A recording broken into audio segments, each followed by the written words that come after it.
আজ সুপার কাপের mega final. মরশুমের প্রথম দুই বড় টুর্নামেন্টের ফাইনালেই পৌঁছেছে ইস্টবেঙ্গল। অপেক্ষা শুধু ট্রফি ছোঁয়ার।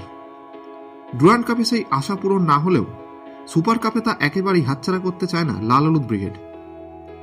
ফাইনাল ঘিরে অনুশীলনও চলেছে জোর কদমে।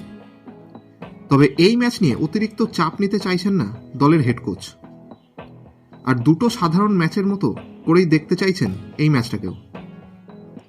ফাইনালের আগে দলে ফিরেছে কোচের দুই অস্ত্র লালচুংনুঙ্গা এবং নাওরেম মহেশ সিং।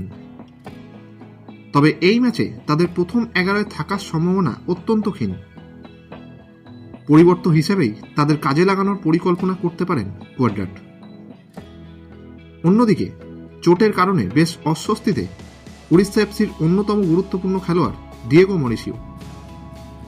উড়িষ্যার অনুশীলনে ধরা পড়ল সেই ছবি। পায়ে চোটের কারণে ঠিকঠাক লাফাতে পারছে না সে, দৌড়তেও বেশ সমস্যা হচ্ছে তার। মরিসিও ছাড়াও রয় কৃষ্ণা, মোর্তাদা ফল, আহমেদ জাহুদের মতন খেলোয়াড় রয়েছে উড়িষ্যা এফসিতে। তাদের নিয়েও যথেষ্ট সতর্ক থাকতে হবে ইস্টবেঙ্গলকে। ফাইনালের আগে আবারও রেফারি সমস্যার দিকে আঙুল তুললেন লাল হলুদের হেড কোচ। সুপার কাপের শেষ ম্যাচে রেফারি হিসেবে থাকবেন আর ভেঙ্কাটেশ।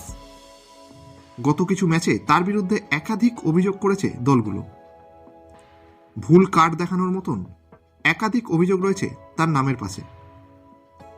ফাইনালের মতন গুরুত্বপূর্ণ ম্যাচে এই রকম সিদ্ধান্ত একেবারেই প্রত্যাশা করবে না কেউ। এবার দেখার দুই ইনফর্ম দলের লড়াইয়ে শেষ হাসি হাসে কোন দল। ভারতীয় ফুটবলের সঙ্গে সবসময় আপডেটেড থাকতে এক্ষুনি বং ফুটবল ইউটিউব চ্যানেলটিকে সাবস্ক্রাইব করে নোটিফিকেশন বেল আইকনে ক্লিক করে রাখুন।